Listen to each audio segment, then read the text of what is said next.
5 राज्यों में विधानसभा चुनाव की तारीखों का ऐलान चुनाव आयोग 4 जनवरी को कर सकता है। पहले चरण में उत्तराखंड और पंजाब में होंगे चुनाव।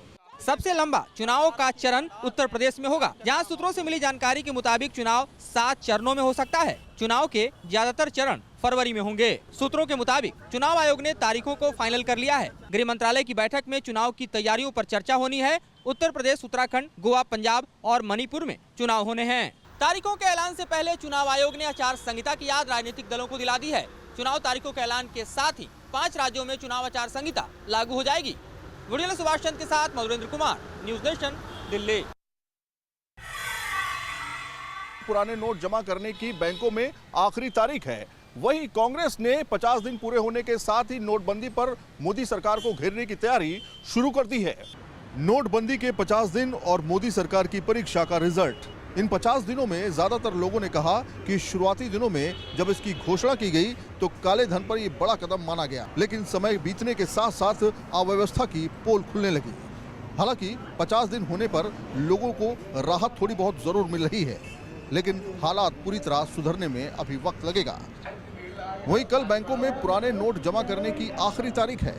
कल के बाद पुराने नोट बैंकों में जमा नहीं किए जा सकेंगे। इसके साथ ही कांग्रेस देश भर में नोटबंदी पर लोगों का समर्थन हासिल करना चाहती है। और अब ये साबित हो गया है, मोदी जी न सोचते नहीं, पहले सोचते नहीं, फैसला पहले लेते हैं, सोचते बाद में हैं, सुनते किसी की नहीं, और जो विरोध करे वो पाकिस्तानी। जाहिर सी बात है, कहीं खुशी है तो कहीं गम। सरकार दलीलें दे रही है कि सिचुएशन नॉर्मलाइज हो चुकी है, लेकिन वही विपक्ष जो है सरकार को नोटबंदी के 50 दिन पूरे होने के साथ ही घेरने की तैयारी में जुट चुका है। वीडियो जर्नलिस्ट राकेश रावत के साथ सैयद आमिर हुसैन, न्यूज नेशन, दिल्ली। 8 नवंबर के बाद प्रधानमंत्री नरेंद्र मोदी एक बार फिर राष्ट्र को संबोधित करेंगे। नए साल पर बड़े ऐलान की उम्मीद। सूत्रों से मिली जानकारी के मुताबिक प्रधानमंत्री नरेंद्र मोदी 31 दिसंबर को शाम 7:30 बजे राष्ट्र को संबोधित करेंगे। प्रधानमंत्री मोदी ने कहा था कि 50 दिन बाद स्थितियां सुधर जाएंगी। अब 50 दिन पूरे होने वाले हैं। ऐसे में एक बार फिर सबकी निगाहें प्रधानमंत्री के संबोधन पर टिकी हुई हैं। देश की जनता नए साल में प्रधानमंत्री से नए तोहफे की उम्मीद लगाए बैठी है। चुनावी साल है, इसलिए सरकार भी जनता को मायूस नहीं करना चाहेगी। वीडियो जर्नलिस्ट अतुल के साथ रविकांत राय, न्यूज नेशन, दिल्ली। दिल्ली के उपराज्यपाल पद से भले ही नजीब जंग ने इस्तीफा दे दिया है, लेकिन जाते जाते वो एक बार फिर अरविंद केजरीवाल की मुसीबतें जरूर बढ़ा गए। दिल्ली के पूर्व उपराज्यपाल नजीब जंग ने स्वास्थ्य मंत्री सत्येंद्र जैन की बेटी सौम्या जैन को स्वास्थ्य विभाग में सलाहकार नियुक्त करने का मामला सीबीआई को सौंप दिया था। सूत्रों के अनुसार सीबीआई अब जल्द ही इस मामले में दिल्ली सरकार के कई वरिष्ठ अधिकारियों से पूछताछ कर सकती है। इसके साथ ही नजीब जंग ने जांच के लिए सीबीआई को स्वास्थ्य विभाग की जो फाइलें भेजी हैं, उसमें दिल्ली के स्वास्थ्य मंत्री सत्येंद्र जैन के साथ मुख्यमंत्री अरविंद केजरीवाल के ऊपर भाई भतीजावाद का आरोप भी लगा है। इस पूरे मामले में सत्येंद्र जैन का कहना है कि उनकी बेटी ने सोशल वर्क के चलते जिम्मेदारी ली थी और इसके लिए उन्होंने एक पैसा भी नहीं लिया। अब सीबीआई उनकी जाँच करती है तो करे। वीडियो जर्नलिस्ट मनोज के साथ Deepak Singh Rawat, News Nation, Delhi. VK Sasikala AIADMK की मुख्य सचिव बन चुकी हैं। अब वही एआईएडीएमके पार्टी का कमान संभालेंगी। तमिलनाडु के पूर्व मुख्यमंत्री जयललिता के निधन के बाद आज एआईएडीएमके की पहली जनरल काउंसिल की बैठक हुई। पार्टी के नियमानुसार रूल 20 सेक्शन 2 के तहत 31 दिसंबर महासचिव का चुनाव होगा। तब तक के लिए शशिकला पार्टी की इंटरिम महासचिव रहेगी।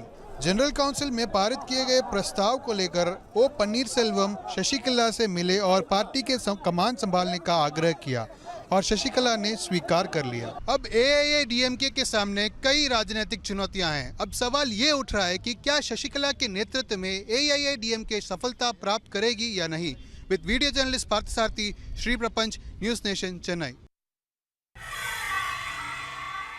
लश्कर कमांडर अबू दुजाना का एक नया वीडियो सामने आया है। इस वीडियो में अबू दुजाना अपने साथियों समेत एक गांव में खाना खाते हुए नजर आ रहा है। अबू दुजाना लश्कर तौयबा का माना हुआ कमांडर है जो पिछले कई सालों से कई इनकाउंटर्स और अटैक्स में मुलविस है। इस वीडियो में लश्कर तौयबा के टॉप मिलिटेंट्स खाना खाते नजर आ रहे हैं। वहीं अबू दुजाना कश्मीर की लश्कर की बागदौड़ संभाल रहा है। लश्कर कमांडर अबू दुजाना की तलाश पिछले कई सालों से सिक्योरिटी फोर्सेस कर रहे हैं। वीडियो जर्नलिस्ट मोहम्मद यूनिस के साथ Idris loan, news nation, Srinagar. Kashmir के बांदीपुरा में गुरुवार सुबह सेना और आतंकियों में मुठभेड़ हुई, जिसमें सेना के 2 जवान घायल हो गए। जानकारी के मुताबिक सेना को बांदीपुरा के हाजिन इलाके में कुछ आतंकियों के छिपे होने की खबर मिली, जिस पर सेना की राष्ट्रीय राइफल और जम्मू कश्मीर पुलिस के स्पेशल ऑपरेशन ग्रुप ने इलाके में सर्च अभियान शुरू किया। इसी दौरान आतंकियों ने जवानों पर गोलाबारी शुरू कर दी।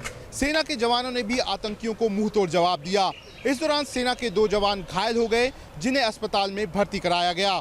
खबरों के मुताबिक आतंकी फायरिंग करने के बाद मौके से फरार हो गए, लेकिन सेना ने अभी भी पूरे इलाके में सर्च ऑपरेशन चलाया हुआ है। वीडियो जर्नलिस्ट एजाज अहमद के साथ शाहनवाज खान, न्यूज नेशन, जम्मू। आतंकी संगठन लश्कर तैयबा को लगा तगड़ा झटका। संगठन के स्टूडेंट विंग को आतंकी संगठन घोषित किया गया। भारत में कई जगह आतंकी हमलों के लिए जिम्मेदार रहे हाफिज सईद के संगठन लश्कर तैयबा को अमेरिका ने तगड़ा झटका दिया है। लश्कर के स्टूडेंट विंग अल मोहम्मदिया स्टूडेंट को आतंकी संगठन करार दे दिया गया है। साथ ही अमेरिका ने उसके 2 टॉप लीडर पर भी प्रतिबंध लगा दिया है। दोनों पाकिस्तान में रहते हैं। लश्कर को अमेरिका ने साल 2001 में ही आतंकी संगठन घोषित कर दिया था, लेकिन प्रतिबंध लगने के बाद भी लश्कर ने नाम बदलकर नया संगठन खड़ा किया और आतंकी गतिविधियों को अंजाम देता रहा। खासकर इस दौरान उसने भारत को कई जख्म दिए। अमेरिका के विदेश विभाग ने भी ये कहा है कि साल 2001 से ही लश्कर तैयबा ने अपने नाम बदलने शुरू कर दिए थे ताकि प्रतिबंधों से बचा जा सके, और उसकी अल मोहम्मदिया स्टूडेंट विंग भी ऐसी ही यूनिट थी। वीडियो जर्नलिस्ट जयराम के साथ Suraj Arora, News Nation. ITC Bengaluru में एक महिला ने अपने शोरूम से जेवर चुराकर भाग रहे एक चोर को अकेले ही पकड़ लिया। ये तस्वीरें हैं बेंगलुरु के विजयनगर इलाके में स्थित कुदहूर ज्वेलरी शोरूम की। 28 दिसंबर की शाम को शोरूम में एक शख्स सोने के जेवर खरीदने पहुंचता है। 1,20,000 के जेवर पसंद करने के बाद इस शख्स ने अपना क्रेडिट कार्ड स्वैप करने के लिए दिया। जैसे ही शोरूम की मालिक शुभा ने क्रेडिट कार्ड स्वैप करना शुरू किया, ये शख्स जेवर लेकर बाहर भाग गया। शुभा ने तुरंत काउंटर के ऊपर से छलांग लगाकर शोरूम के बाहर ही इस चोर को पकड़ लिया और फिर पुलिस के हवाले कर दिया। शुभा ने जिस सूझबूझ और हिम्मत के साथ इस चोर को पकड़ लिया, वो सबके लिए एक मिसाल है। वीडियो जर्नलिस्ट मधु के साथ यासर मुश्ताक, न्यूज नेशन, बेंगलुरु। अभिनेता अर्जुन कपूर को बीएमसी ने भेजा नोटिस। अर्जुन पर अपने ही घर में बिना मंजूरी लिए जिम बनाने का है आरोप। अर्जुन कपूर ने अपने ही फ्लैट से लगे 30 फीट गुणे 16 फीट के ओपन टेरेस पर जिम बना रखा है और इसके लिए उन्होंने बीएमसी से कोई इजाजत भी नहीं ली। इस सिलसिले में बीएमसी अर्जुन कपूर को मार्च महीने में एक शो कॉज नोटिस भेज चुकी है, लेकिन अभिनेता की तरफ से कोई संतोषजनक जवाब न आने पर बीएमसी ने उन्हें दोबारा एक नोटिस भेजकर आगाह किया है कि अर्जुन अपना अवैध निर्माण खुद तोड़ दें, नहीं तो बीएमसी उनके फ्लैट में घुसकर तोड़क कार्रवाई कर सकती है। अवैध निर्माण पर बीएमसी इसके पहले कपिल शर्मा और इरफान खान जैसे बॉलीवुड हस्तियों पर कार्रवाई कर चुकी है। वीडियो जर्नलिस्ट संदीप मोरे के साथ पंकज मिश्रा, न्यूज नेशन, मुंबई। सलमान खान और उनकी गर्लफ्रेंड यूलिया वेंतुर जल्द ही एक साथ एक फिल्म में नजर आ सकते हैं। सूत्रों की माने तो सलमान खान की ही सुपरहिट फिल्म किक के सीक्वल से यूलिया वेंतुर अपना बॉलीवुड डेब्यू कर सकती हैं। यूलिया ने हाल ही में हिमेश रेशमिया के लिए एक गाना गाया और खबर आ रही है कि किक 2 में एक्टिंग करती हुई वो नजर आ सकती हैं। किक 2 में जैकलीन की जगह यूलिया ले सकती हैं। इसकी एक वजह यह भी हो सकती है कि 2015 में एक अवार्ड शो में सलमान खान ने कहा कि जैकलीन फर्नांडिस को किक से किक मार दिया गया है और उसके बाद से ही ये खबरें आ रही थी कि जैकलीन के बीच मतभेद के चलते किक के सीक्वल में एमी जैक्सन या कृति सेनन हो सकती हैं। हालांकि सलमान खान ने जैकलीन को बीइंग ह्यूमन ज्वेलरी का फेस बनाकर सारे मतभेदों पर विराम लगा दिया। अब देखना ये होगा कि किक 2 में जैकलीन नजर आएंगी या फिर यूलिया या फिर दोनों। वीडियो जर्नलिस्ट मुकेश के साथ सारा, न्यूज नेशन, दिल्ली।